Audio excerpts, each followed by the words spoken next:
मेरी माँ मुझे नकाब पहनाकर एक सुनसान जगह ले जाती। वहाँ से कोई गाड़ी वाला मुझे ले जाता और बहुत पैसे देता। मुझे काम पसंद ना था। मैंने माँ से कहा कि मुझे नहीं करना ऐसा काम। माँ ने कहा कि आज तुम्हारा आखिरी दिन है, इसके बाद मत करना।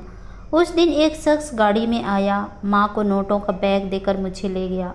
उसके सामने जब मैंने नकाब उतारा तो वो तो मेरा ही। मैं जब 18 साल की हुई तो मेरी सौतीली माँ ने मुझे एक खूबसूरत सा जोड़ा पहनने को दिया। हालांकि वो इतनी अच्छी नहीं थी कि मुझसे यूँ मेहरबानियाँ निछावर करती। उसका रवैया मुझसे वैसा ही था जैसा कि अमूमन सौतीली माएँ का हुआ करता है। घर के सारे काम काज मुझसे ही करवाती थी और खाना भी पेट भर कर नहीं मिलता था और न पहनने के लिए कपड़े मिलते थे। वह हमेशा मुझे अपनी उतरा हुआ कपड़े पहनने को देती रहती थी, लेकिन आज न जाने क्यों मुझ पर इतनी मेहरबान हो रही थी। एक नया कीमती जोड़ा मुझे पहनने को दिया, फिर कहने लगी कि मेकअप भी कर लो। ऐसे तो मैं दिखने में अच्छी खासी खूबसूरत थी कि अपनी सौतीली माँ के पुराने कपड़ों में सादगी में भी खूबसूरत ही दिखती थी। और उसके बाद तो मेरा रूप चमक रहा था। मुझे लगा कि शायद मेरी सौतीली माँ के दिल में मेरे लिए रहम आ गया हो।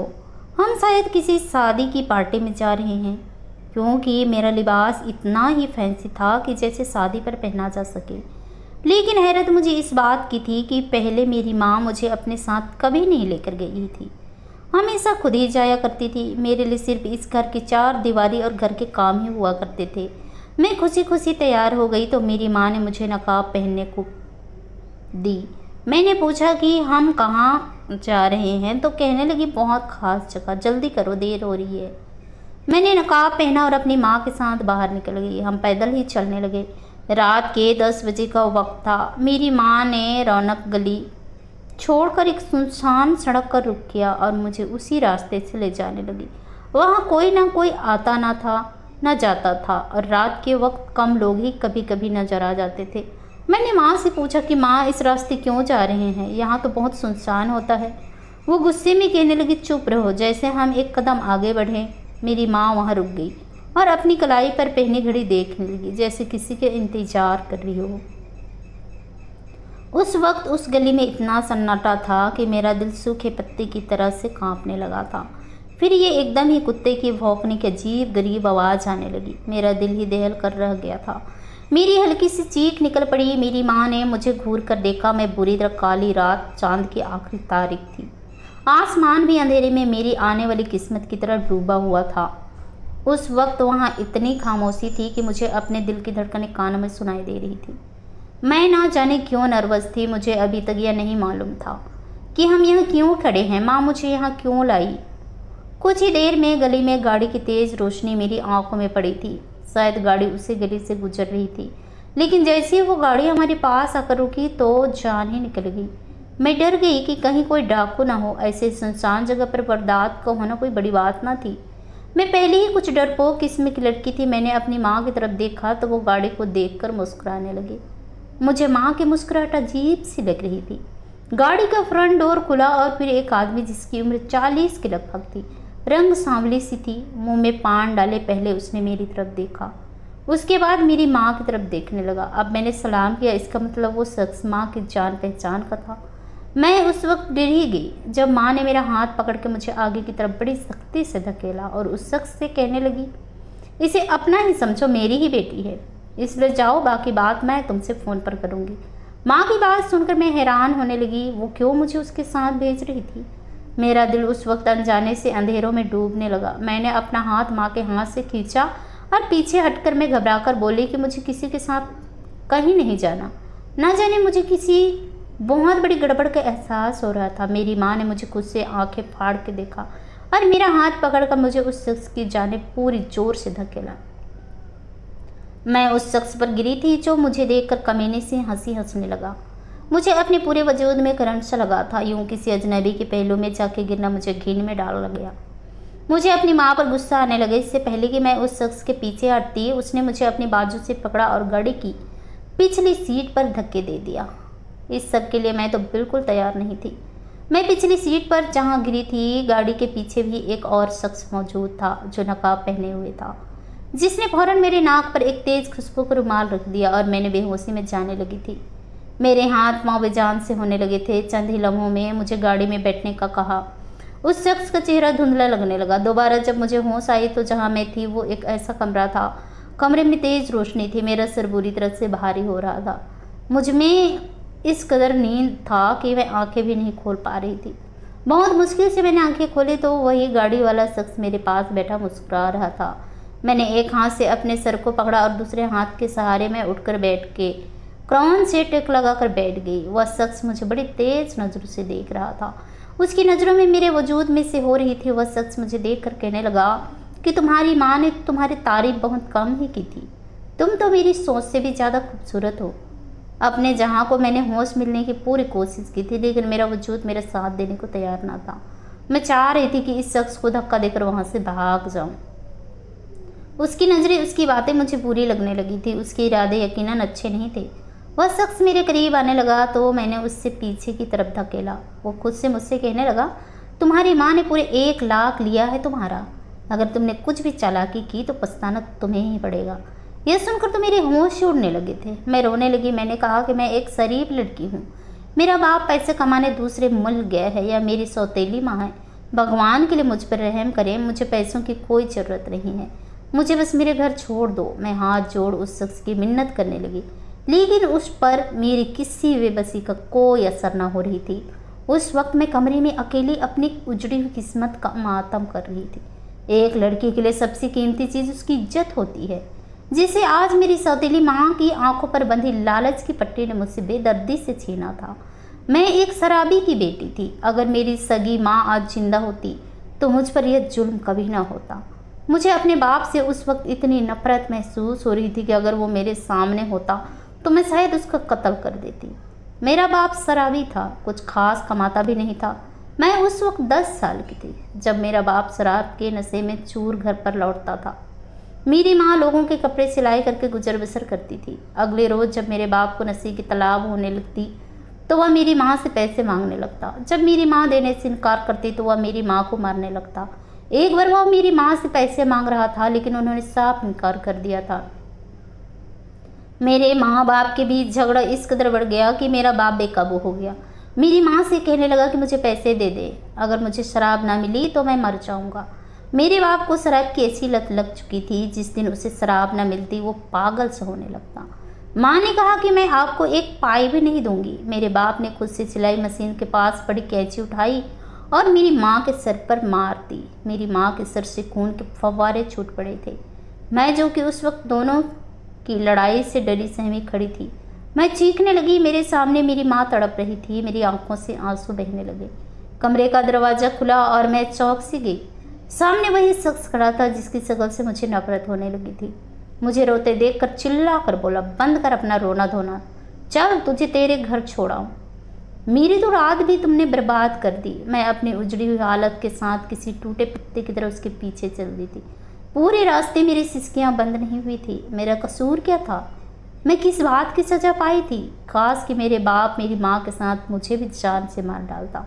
मेरी आंखों के सामने फिर से वही मंजर घूमने लगा, इसलिए मैं सह नहीं पाई थी और बेजान से होकर जमीन पर ढेर हो चुकी थी।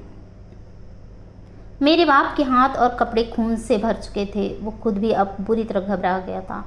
अपने शराब का नशा पूरा करने के लिए उसे एहसास तक नहीं था कि उसने क्या किया है, और अब अपने हाथ और कपड़ों पर लगे खून देखकर रंगत उड़ी हुई थी। कहने लगा कि अपनी आवाज़ बिल्कुल बंद कर लो, वरना तुम्हारा गला दबा दूंगा। खबरदार, जो तुम्हारे मुंह से जरा भी आवाज़ निकली। मैं अपने बाप का सख्त लहजा सुनकर गुमसुम होकर सिसकियाँ भरने लगी। मैंने होठों को सख्ती से बंद कर लिया ताकि मेरे मुंह से आवाज़ न निकले। मेरे बस आंसू ही बह रहे थे। गाड़ी झटका से मेरे घर के सामने रुकी तो मैं अपने पुराने यादों से बाहर निकली। मैं गाड़ी से नीचे उतरने लगी तो उस आदमी ने मेरे हाथ पर 1 लाख की रकम दी। कहने लगा अपनी माँ को देना। मैं बेजान हाथों से वह पैसे पकड़े और नीचे उतर गई। वह गाड़ी जा चुकी थी। मैं अपनी लूटी पुटी हालत के साथ दरवाजे तक पहुंची थी। मैंने दरवाज़ा खटखटाया तो मेरी माँ ने दरवाज़ा खोला। मेरे हाथ में पैसे देकर उसकी आंखें चमक आई। मुझसे पैसे छीने और अंदर चली गई। उसे मेरी हालत पर जरा भी तरस नहीं आया था। आता भी क्यों? मैं कौन सी उसकी सगी बेटी थी? मैं मरी मरी कदम उठाती अंदर चली गई। सीधा अपने कमरे में जाकर अपने चारपाई पर बेजान वजूद लिए लेट गई। मेरे आंसू नहीं रुक रहे थे। मेरी सगी माँ मुझसे कितना प्यार करती थी। कहती थी मेरी बेटी शहजादी है। मुझे नई नई फ्रॉक पहनाकर मुझे देखकर वो बड़ी प्यार से चूमती थी। मैं जितनी खूबसूरत थी, मेरे ख्वाब भी ऐसे छोटे छोटे थे जैसे हर आम लड़की के हुआ करते हैं। मेरी दूसरी माँ का रवैया मुझसे पहले दिन से ही ऐसा था। वह मुझसे सारे काम करवाती थी। बस एक रात मेरी होती थी जिसमें मैं आंखें बंद करके अपने ख्वाबों की खूबसूरत दुनिया में चली जाती थी। सोचती थी कि एक ना एक दिन मेरी शादी हो जाएगी तो मेरी ज़िंदगी की आजमाइश भी ख़त्म हो जाएगी। मेरा भी कोई घर होगा, एक प्यार करने वाला पति होगा। बिल्कुल वैसी ही मेरी उम्र की लहर हर लड़कियां देखती है। लेकिन रात को मेरी सौतीली माँ ने चंद सिक्कों की खातिर मेरी वो ख्वाब भी किसी दरिंदा इंसान के हवाले कर दिया था, जिसने बड़ी बेदर्दी से मेरे ख्वाबों को नोचा था। वो पति तो था नहीं जो मुझसे नरमी का बर्ताव करता, मेरा ग्राहक था। मैं उसकी सिर्फ हवस का निशाना ही बनाई गई थी। मुझे अपने आप से, अपने वजूद से, यहाँ तक कि अपनी पैदाइश से भी घिन आ रही थी। काश कि मैं पैदा ही नहीं होती, मर जाती। मुझे अपनी किस्मत पर इतना रोना आया कि मेरा तकिया मेरे आंसुओं से भीग गया। रोते रोते मेरी आंख लग गई। जब मुझे किसी ने झकझोर कर उठाया, मैं एक पल नहीं सोई थी। उस वक्त मेरी थकान और नींद से बुरी हालत थी। मेरी माँ सख्ती से मेरे सर पर खड़ी कहने लगी, मेहरानी की तरह कैसे सो रही हो? उठो, घर का काम करो, नाश्ता बनाओ, भूख लगी है मुझे। पहली बार मैंने अपनी सौतीली माँ की बात को नज़रअंदाज किया और मैं उसे देखकर चिल्ला कर बोली, तुम सिर्फ पैसों की भूखी हो। तेरे लिए नोट लाई हूँ, वही खा ले, और अगर मुझे जगाने की कोशिश की तो सारे लिहाज भूल जाऊंगी।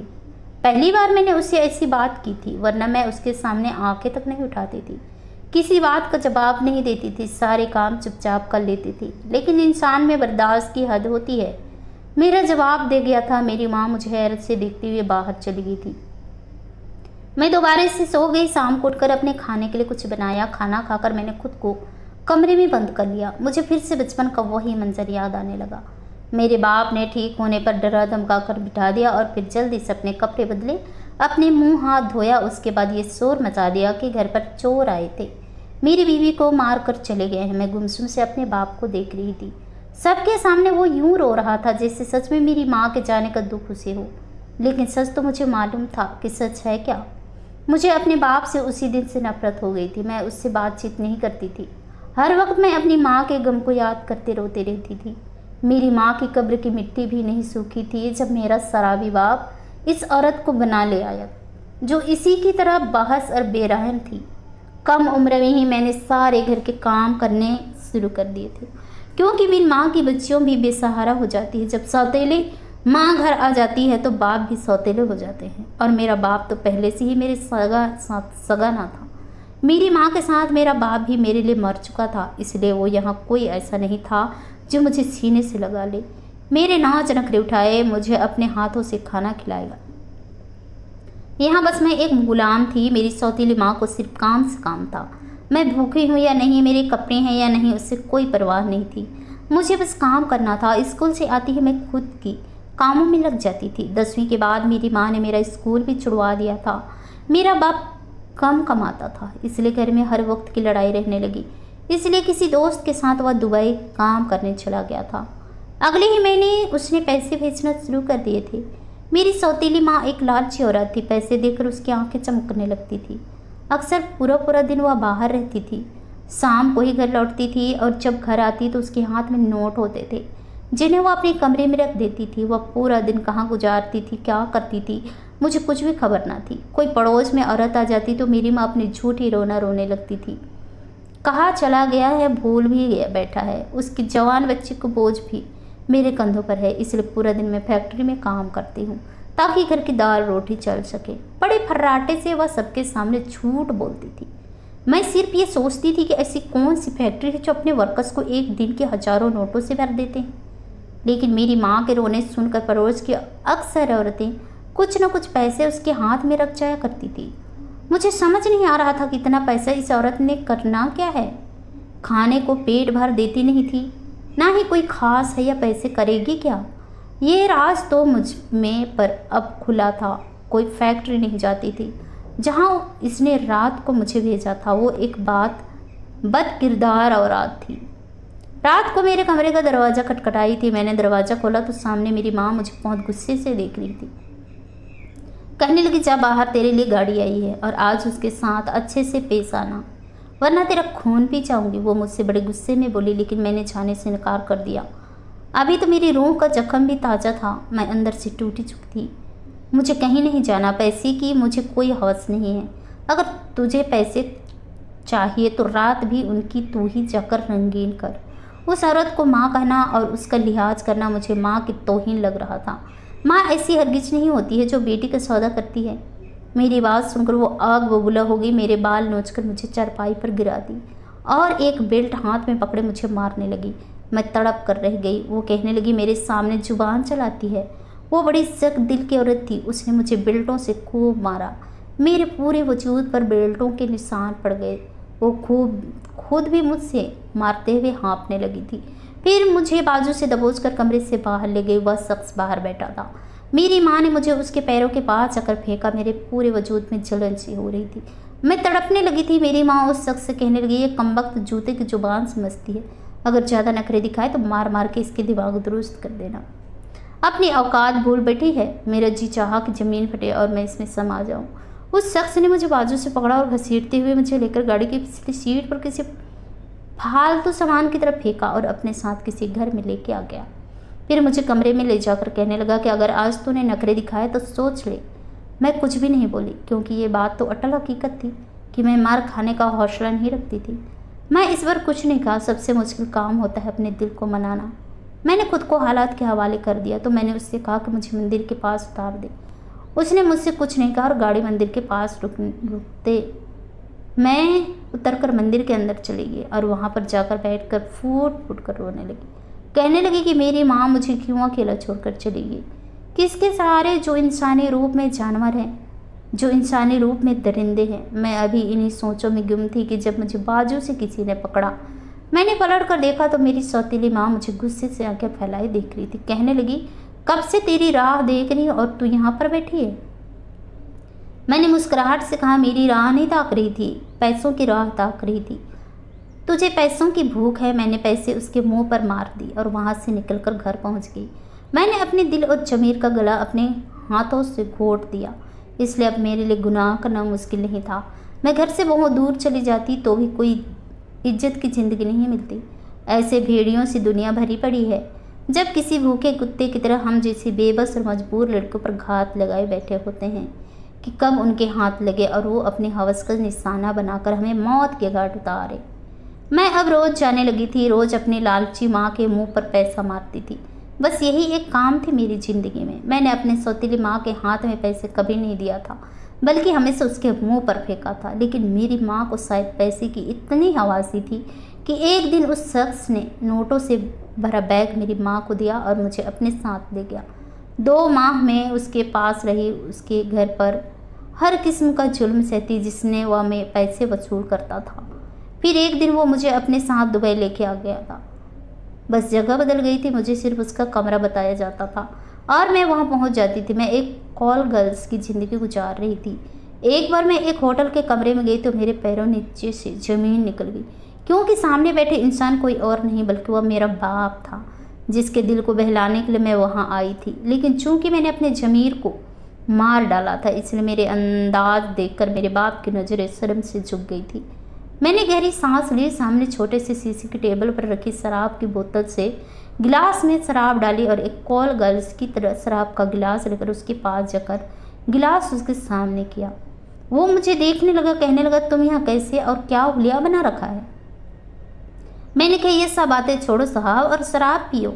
इस शराब की कीमत हमेशा मैंने ही तो भरी है, कभी अपनी माँ की मौत की सूरत में, कभी अपनी इज्जत की नीलामी की सूरत में। आपकी बीवी ने अच्छी कीमत वसूली है मेरी बात सुनकर मेरा बाप फूट फूट कर रोने लगा। कहने लगा, उसने तुझे बेच दिया है। मुझे तो कह रही थी कि तेरी बेटी अपने यार के साथ भाग गई है। मुझे तब भी यकीन नहीं आया था। मैं अपने बाप को आंसू बहता देखकर हंसने लगी। मैंने कहा, आज मेरे हाथ से शराब पियो। आपको कभी शराब इतनी अच्छी नहीं लगी होगी जितनी आज बेटी के हाथ से लगेगी। मैं गिलास अपने बाप के मुंह के पास लेकर गई तो वो लड़खड़ाता हुआ उसका हाथ मेरे सामने जुड़ गए। मुझसे माफ़ी मांगने लगा। मेरे बाप ने यहाँ बहुत दौलत कमा ली थी, इसलिए मेरे मालिक को कीमत देकर मुझे आज़ाद करवाया। मेरी सौतीली माँ को तलाक भी दे दी, उसे पुलिस के हवाले भी कर दिया।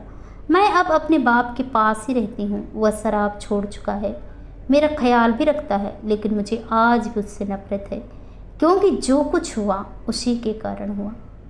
आशा करती हूँ दोस्तों आप लोगों को ये कहानी पसंद आई होगी। कहानी पसंद आई तो कहानी को लाइक कीजिए, शेयर कीजिए, कमेंट कीजिए और ऐसी कहानी सुनने के लिए प्लीज़ हमारे चैनल को सब्सक्राइब जरूर कीजिए। तो चलिए दोस्तों, मिलते हैं नेक्स्ट किसी नई कहानी के साथ। तब तक के लिए बाय बाय, अपना ख्याल रखिए।